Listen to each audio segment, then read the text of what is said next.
Nicolas. Bonjour. Tu es coach agile et formateur en management 3.0 chez OnePoint. Que pourrais-tu nous partager et nous expliquer sur ces spécialités ? Tout ce qui tourne autour du management 3.0, c'est un sujet qui est vraiment intéressant. En fait, derrière ces notions, on va parler beaucoup de leadership, du coup du rôle des managers.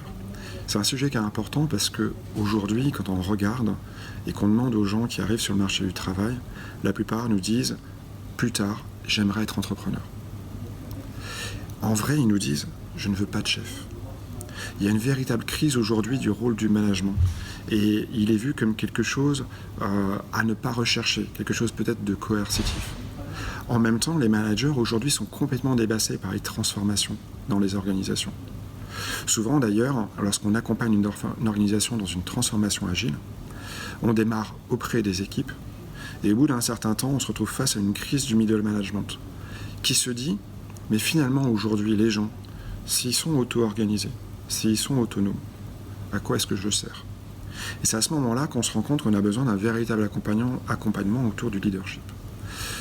Alors cet accompagnement-là, il est pas évident et en même temps essentiel. Pas évident parce qu'il y a un vrai travail à faire auprès des personnes.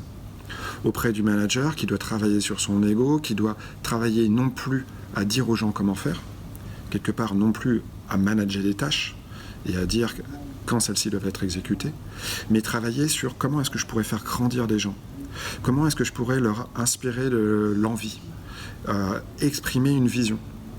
Et une vision d'entreprise, c'est pas facile à exprimer. Alors la plupart des entreprises, si on les questionne, vont nous dire, évidemment, on a une vision. Mais cette vision, bien trop souvent, elle consiste tout simplement à dire, on va être les leaders sur notre marché, on va faire tant de chiffres d'affaires. Quand on regarde ce que disait Antoine de Saint-Exupéry, il nous disait, si on veut construire un bateau, il ne s'agit pas de rassembler tes hommes et tes femmes et de leur dire exactement ce qu'ils doivent faire, quels outils utiliser, mais plutôt d'inspirer en eux le désir de la mer.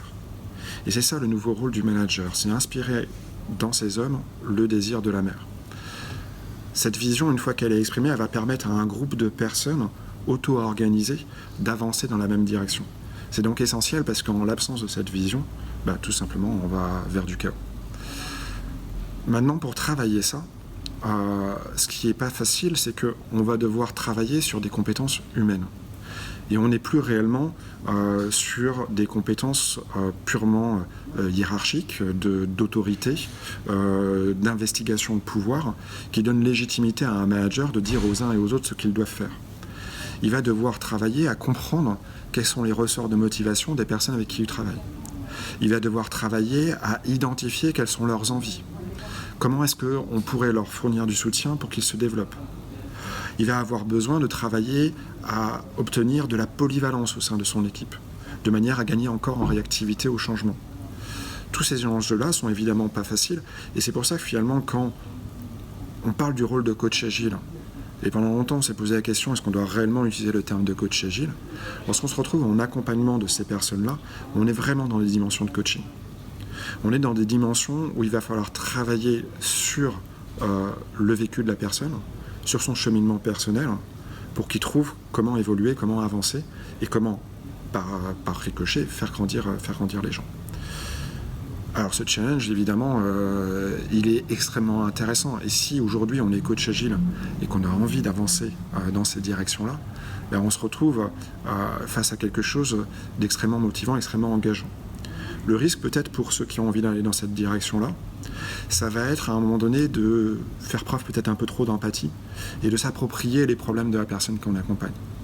Là, il faut vraiment qu'on se voit en soutien finalement de ces individus, travailler sur de l'assertivité, travailler sur du renvoi à la personne et pouvoir ainsi être réellement au service de ces gens qui cherchent à faire grandir les hommes.